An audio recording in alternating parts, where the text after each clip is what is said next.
रक्षापुरम के मेरठ क्लब में बुधवार रात कॉमेडी नाइट व रंगारंग कार्यक्रम का आयोजन हुआ। कार्यक्रम में लाफ्टर चैलेंज से ख्याति प्राप्त करने वाले कॉमेडियन एहसान कुरैशी ने अपनी कविताओं, चुटकुलों और बोलने के अंदाज से सभी को खूब हंसाया। उन्होंने सुनाया, यहाँ चेहरे नहीं इंसान पढ़े जाते हैं, मजहब नहीं ईमान पढ़े जाते हैं। यह देश इसलिए महान है दोस्तों, यहाँ एक साथ गीता और कुरान पढ़े जाते हैं। वहीं कॉमेडियन एहसान कुरैशी की कविताएं सुनकर सभी ने जोरदार तालियां बजाई और जमकर ठहाके लगाए। इस दौरान मुख्य अतिथि डीएम दीपक मीणा ने एहसान कुरैशी को बुके देकर स्वागत किया। वहीं दिल्ली से आए कलाकारों ने अपनी परफॉर्मेंस से दर्शकों का खूब मनोरंजन किया। वहीं कॉमेडियन एहसान कुरैशी ने डीएम दीपक मीणा की जब अपने ही अंदाज से तारीफ की तो वह भी ठहाके लगाने से रोक नहीं पाए। कार्यक्रम में मुख्य रूप से संयुक्त सचिव अमित अग्रवाल, अमित नागर, कोषाध्यक्ष सीए अभिषेक गर्ग आदि मौजूद रहे। मेरठ वाले तो छा गए, सबके मन को भा गए। और कमिश्नर महोदय ने इतने प्यार से बुलाया, हम मुंबई से चलकर आपके बीच में आ गए। कविता समाप्त हो गई अंकल, आप भी बजा सकते हैं। हाँ, लोड न लेना, मैं बताता जाऊंगा कहाँ बजाना है। आप सब सम्मान कीजिएगा डीएम साहब का। तो डीएम साहब का नाम भी होगा, मैं धीरे से मीना दीपक जी हैं आप? अच्छा, यही है मीना। तो मुझे सब राजस्थान में मिलते हैं, आप पहले भी उत्तर प्रदेश में जी। डीएम साहब तो महान हैं, डीएम साहब तो महान हैं, पूरे महफिल की शान है। और हम तो समझ रहे थे देवानंद होंगे, मगर ये तो दबंग के सलमान खान है। बेटा मेरी दो बातें नोट कर, मैं जीता बोले। पहली तो ये बात नोट कर कि ऐसी वाणी बोलिए, ये टोन थी जो मुझे विरासत में थी। ऐसी वाणी बोलिए जब ये झगड़ा हो, ऐसी वाणी बोलिए जब ये झगड़ा होए, पर उससे कभी ना बोलिए जो आपसे झगड़ा होए।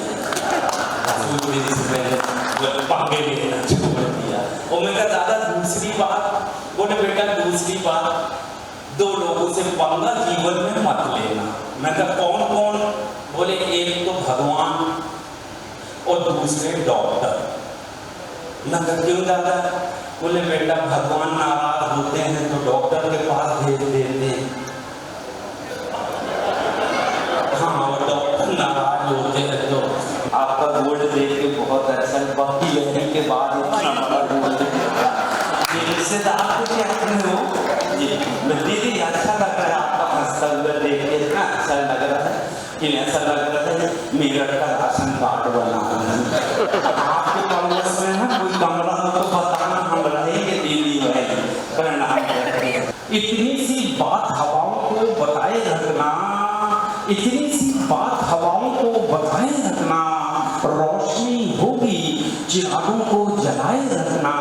और लहू देकर जिसकी हिफाजत की है शहीदों ने, ऐसे तिरंगे को सीने से लगाए रखना, ऐसे तिरंगे को सीने से लगाए रखना।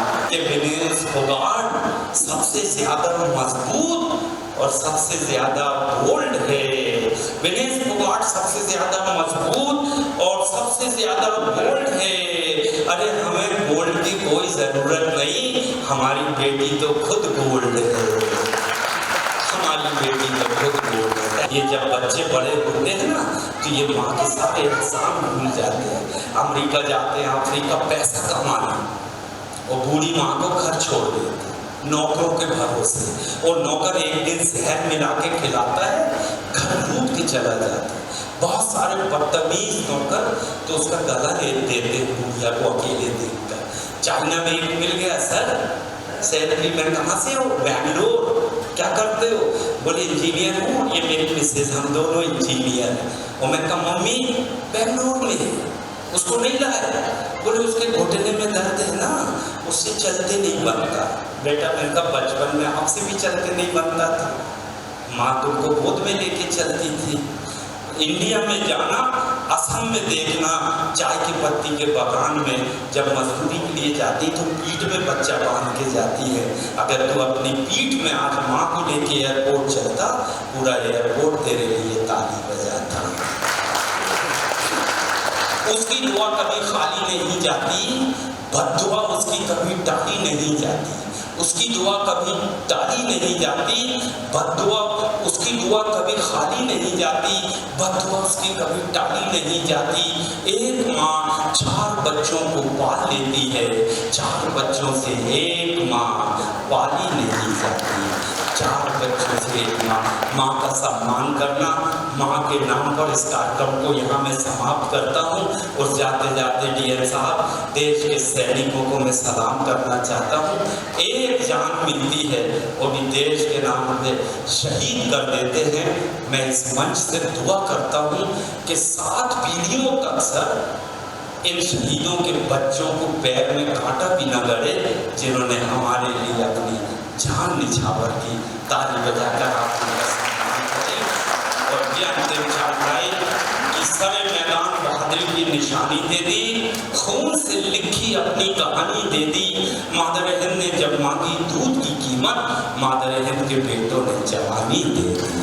जय हिंद, जय भारत। रक्षापुरम का ये मेरठ क्लब एक तोहफा है डीएम दीपक मीणा की तरफ से, क्योंकि काफ़ी समय से ये बंद था। मेरठ के कुछ लोग इनिशिएटिव लेने आए, उन लोगों में से सही लोगों को चुना और आज जो ये फंक्शन हुआ है, ये फंक्शन बता रहा है कि अगर कंस्ट्रक्टिव लोग आगे आते हैं तो ब्यूरोक्रेट सबसे पहले परमिशन देने में आगे आते हैं। सर, बहुत अच्छा इनिशिएटिव है, कॉन्ग्रेचुलेशंस टू यू। नहीं, देखिए काफ़ी टाइम से मेरठ क्लब बना हुआ था और पहले लगातार बहुत इवेंट्स भी हुए थे और लगातार चल भी रहा था, बट विद टाइम थोड़ा सा इनएक्टिव हो गया था। और मैं धन्यवाद दूंगा जो अब हमारी नई कमेटी बनी है, उसका चयन हुआ और उसमें अमित हैं, अमित नागर जी भी हैं, इन लोगों ने और बाकी के भी जो भी टीम मेंबर्स हैं, सभी लोगों ने, जो समिति के मेंबर्स हैं, सभी लोगों ने बहुत इसका कायाकल्प किया है। और काफ़ी टाइम से कोई इवेंट नहीं हुआ था, तो आज काफ़ी अच्छा एक तरीके से बच्चों के साथ और फैमिली के साथ लोग आ सके। एक कल्चरल नाइट रखी गई, लोग थोड़े एंटरटेन हुए हैं, डिनर रखा गया है और उम्मीद है ये कि अब एक तरीके से एक नई शुरुआत है और आगे भी ये क्लब चलता रहेगा। और इट विल बी लाइक कि जो लोग अच्छे यहाँ पे लोग हैं डिस्ट्रिक्ट के, उनका गेट टुगेदर होता रहे, लोग मिलते रहें, आपस में आइडियाज़ एक्सचेंज करते रहें और एक हेल्दी एंटरटेनमेंट जिसे कहते हैं, जिसकी ज़रूरत आज के टाइम पे सभी को है कि स्ट्रेस बस्टर के फॉर्म में तो हो रहे। और पूरी कोशिश है जिस टाइप से कमेटी वर्क कर रही है कि आगे और भी अच्छा इसको आगे मुकाम पे लेके जाएगी और मुझे पूरी उम्मीद है कि ये लगातार अब बहुत अच्छी तरीके से क्लब चलेगा। सर, आपको आज के कार्यक्रम की क्या यूएसपी लगी, क्योंकि कॉमेडियन थे लेकिन नेशनल इंटीग्रेशन का बड़ा संदेश आज मेरठ क्लब के इस कार्यक्रम से जा रहा है? नहीं, देखिए मुझे अच्छी चीज़ लगी कि मैंने बहुत सारे क्लब्स देखे हैं जहाँ पे भीड़ तो होती है, बट मुझे कभी भी उस टाइप के इवेंट्स नहीं लगे जहाँ पे फैमिली, बच्चों को सब लोग ले जा सकते हैं। हमारा एम यही है कि ये नहीं कि सिर्फ सीनियर लोग जाएं या सिर्फ मेल्स जाएं, हमारा एम ये है कि बच्चे तक भी आएँ, उनके अच्छा वो इन्जॉय भी करें।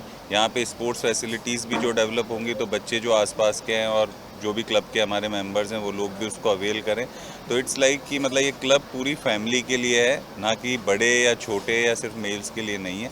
तो मुझे लगता है कि ये बहुत अच्छी चीज़ है, क्योंकि आज के टाइम पे फैमिलीज़ आपस में ही बहुत कम कमरों में बात करती है फ़ोन की वजह से, तो कम से कम ये एक रिकोर्स है कि लोग बाहर निकल के एज अ फैमिली बाहर आके कहीं जा सकते हैं। तो मुझे लगता है बहुत अच्छा इनिशिएटिव है और मुझे उम्मीद है कि आई हुई फैमिलीज़ जो है उन्होंने इन्जॉय भी किया होगा आज। थैंक यू सर हमसे बात करने के लिए। और मैं विशेष रूप से अमित नागर और अमित अग्रवाल के साथ पूरी टीम को धन्यवाद देना चाहता हूं, जिन्होंने ये इनिशिएटिव लिया। और आज का जब मेनू फाइनल हो रहा था, मैं भी आप लोगों के साथ बैठा था, किसी तरीके की क्वालिटी कॉम्प्रोमाइज़ नहीं की, जो आज मुझे इस कार्यक्रम में देखने को मिला है। बड़ा अच्छा इनिशिएटिव है जी। क्या कहना चाहेंगे?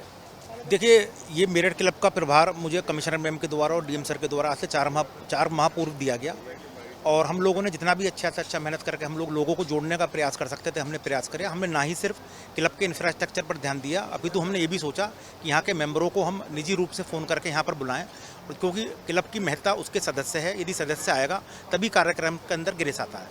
जी हम आपकी तो पूरी फैमिली आ जाएगी। अमित भाई हाँ सर। क्या कहेंगे आज के मैं यही कहना चाहूँगा, जिस कॉन्फिडेंस से, जिस जिम्मेदारी को हमें दिया गया है, हम उसे करने की पूरी कोशिश कर रहे हैं। आप देख रहे हैं, पहले हमने इसको सजाने का काम किया है, अब इसको पॉपुलर करने का काम करते हैं। और ऐसे इवेंट यहाँ पर होते रहेंगे, स्पोर्ट्स की एक्टिविटी भी होंगी, बहुत सारे कार्यक्रम होंगे, सोशल कार्यक्रम भी होंगे, और इस तरह से आप यहाँ हमारे साथ एंजॉय करते रहेंगे। जी हाँ, ये कार्यक्रम कुछ अलग था, इसलिए संडे स्पेशल में इंक्लूड किया है। और इस तरीके की कंस्ट्रक्टिव एक्टिविटीज़ मेरठ को एक अलग मुकाम पर लेकर जाएंगी। अपने सहयोगी संजय सीनियर और वीडियोग्राफर संजय जूनियर के साथ के सिटी हलचल।